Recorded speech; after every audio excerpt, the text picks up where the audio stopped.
गीत में जितना कंट्रीब्यूशन मेरा है उतना ही कंट्रीब्यूशन बल्कि उससे कहीं ज़्यादा सनम मारवी का है, क्योंकि अगर उसकी आवाज़ नहीं होती तो मुझे नहीं लगता कि इस गीत की ये पॉपुलैरिटी होती।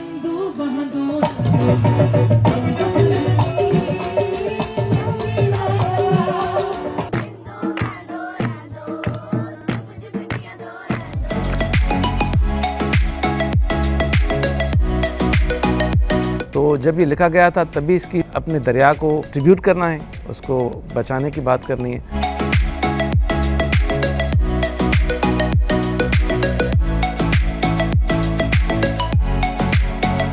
जो हयातियात है पूरी, ये पूरा जो इकोसिस्टम है वो उस दरिया ने पैदा भी किया, अभी तक उसको बचाया भी उसने। तो ये उसको ज़ाहिर है उससे एक रिलेशनशिप शो करता है ये जो गीत है।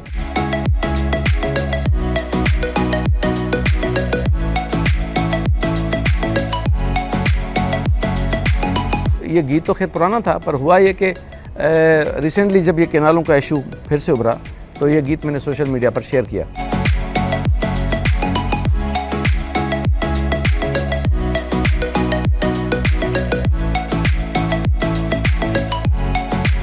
ये सब ने फ्री में काम किया, किसी ने इस काम के लिए कोई 1 रुपया ना लगाया, ना किसी ने 1 रुपया लिया।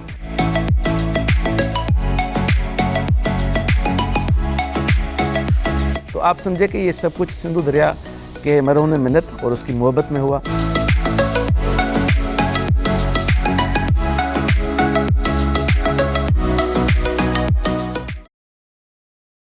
जब कोई तहरीक जन्म लेती है तो इसके पीछे कोई बड़ा वाकया होता है। 65 और 70 की दिहाई में जमहूरियत की बका के लिए हबीब जालिब के शेर मैं नहीं मानता मैं नहीं जानता बहुत मकबूल हुआ।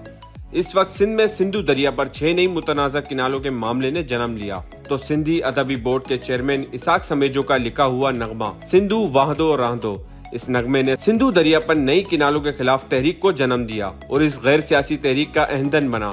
ये नगमा जो अब तहरीकी तराने की तरह पढ़ा जा रहा है। जो गीत है ये सिंधु दरिया को एक ट्रिब्यूट भी है, फिर उसके लिए एक दुआ भी है, फिर एक यकीन भी है कि ये कभी भी सूखेगा नहीं।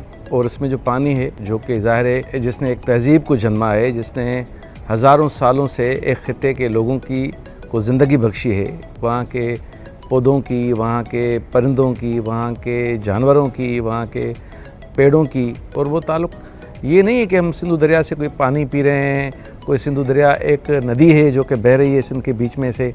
इस गीत के अंदर भी वो ट्रिब्यूट समझें, वो मोहब्बत समझें, वो एक प्यार समझें, वो खुलूस समझें सिंधु दरिया के हवाले से मैंने पेश किया है। और ज़ाहिर है इसके पीछे ये तो ख्याल नहीं था कि वो इस तरह एक तहरीक को अपने हुस्न के साथ उसका हिस्सा बन जाएगा।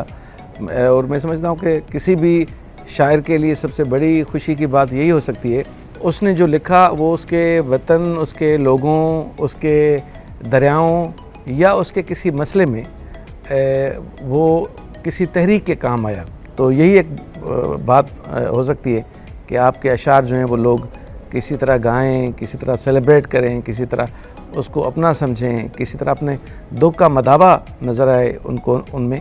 तो जब ये लिखा गया था तभी इसकी यही उसके पीछे एक आप समझें कि इंटेंशन थी या इमोशन था कि अपने दरिया को ट्रिब्यूट करना है, उसको बचाने की बात करनी है। सिंधी कौमी नगमा सिंधु वाहदो राहदो जिसे लिखा तो इसाक समेजो ने है, लेकिन इस नगमे को अपनी खूबसूरत आवाज़ और जिस अंदाज से सनम मारवी ने गाया कि सिंध में रहने वाला हर शख्स इस नगमे को गुनगुना रहा है। और अब तो सिंध में बच्चों की पैदाइश की खुशी में बच्चों को पहला नगमा यही सुनाया जाने लगा है।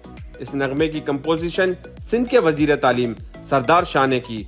इसे म्यूजिक इरफान सम्मो ने दिया और डायरेक्टर के फ़राइज़ अंजाम दिए फिदा हुसैन भगत ने।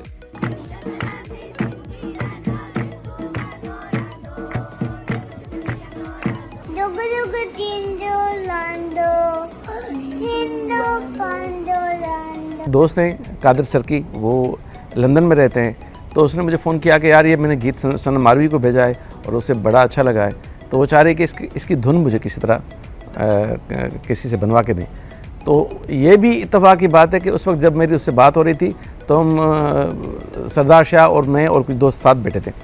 तो उसने कहा कि तुम किससे बात कर रहे हो? तो मैंने कहा मैं कादिर सरकी से बात कर रहा हूँ। जब मैंने उसको बताया ये है, तो क्योंकि सरदार शाह को आपको पता है कि वो सिर्फ मिनिस्टर नहीं है, वो सिर्फ पॉलिटिशियन नहीं है, वो बेसिकली आर्ट के बंदे हैं। वो ख़ुद हसीन तरीन शायर हैं आज के ज़माने के, बहुत सारे पॉपुलर गीत उसके हैं। और उसके अलावा वो काविश के बहुत पॉपुलर कॉलमिस्ट रहे। हमारी दोस्ती भी उस वजह से कि उस ज़माने में मैं काविश में काम करता था, वो उसके कॉलमिस्ट थे और हम असर शायर भी हैं, तो भाई उस ज़माने का हमारा ताल्लुक़ है।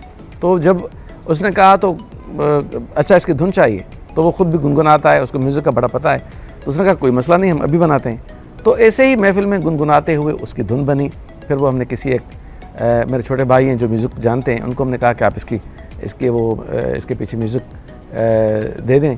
तो इस तरह ये एक धुन बनी। फिर हमने सनम आरवी से शेयर किया तो उसको बड़ी अच्छी लगी, और फिर उसने कहा कि मैं ये अभी अगले हफ्ते गाना चाहती हूँ। तो क्योंकि वो कल्चर डे आ रहा था, फिर उसने उसको टारगेट किया। तो ये इस तरह चीज़ें बनती गईं, और मज़े की बात यह कि फिर ये चला गया म्यूज़िक के लिए इरफान समो के पास। आज के ज़माने के सिंधी के जितने भी पॉपुलर गीत हैं वो सारे के सारे, नहीं तो फिर 80% तो बहरहाल इरफान समो के। तो आप देखेंगे ये इतने लोग इन्वॉल्व हो गए इत्तफाकात के साथ इसमें। सबसे हैरानकुन बात यह है कि ये सब ने फ्री में काम किया, किसी ने इस काम के लिए कोई 1 रुपया ना लगाया, ना किसी ने 1 रुपया लिया। और जब इसकी वीडियो बनी तो वो हमारे दोस्त हैं, छोटे भाई की तरह हैं मेरे, फिदा भागत, उसने 2 दिन में ये वीडियो बनाई और उसने भी कुछ नहीं लिया। तो आप समझे कि ये सब कुछ सिंधु दरिया के मरहून मिन्नत और उसकी मोहब्बत में हुआ। और ज़ाहिर जो चीज़ खुलूस से और मोहब्बत से बनती है तो फिर उसका रिस्पांस थोड़ा सा अलग आता है। एक शायर के तौर पर अपनी शोहरत को एक बेमानी सी चीज़ समझता हूँ मैं, उसको इतनी इम्पोर्टेंस नहीं देता। मेरे लिए बड़ी खुशी की बात यह है कि मेरी कोई लाइन, मेरा कोई एक गीत के कुछ बंद, कुछ सितरें मेरे वतन के काम आई, और वो उस दरिया के तहफ़्फ़ुज़ और उसके बचाव की जो तहरीक चल रही है सिंध के अंदर, उसमें एक वो नेशनल एंथम की शक्ल अख्तियार कर गया है।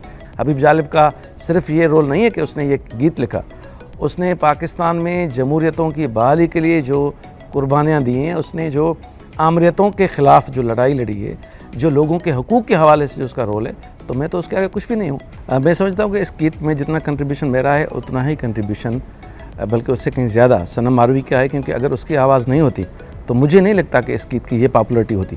और फिर इरफान समो की म्यूज़िक ने नो डाउट इसको और ख़ूबसूरत, अट्रैक्टिव बनाया।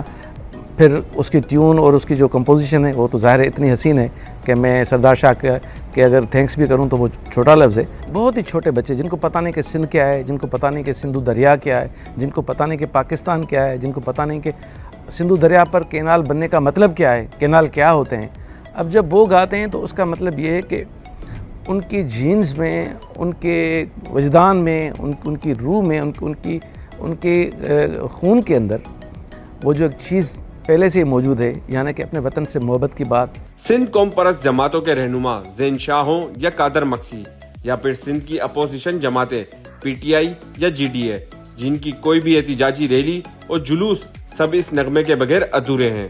कैमरा टीम के साथ राहिल शेख, हैदराबाद टाइम्स।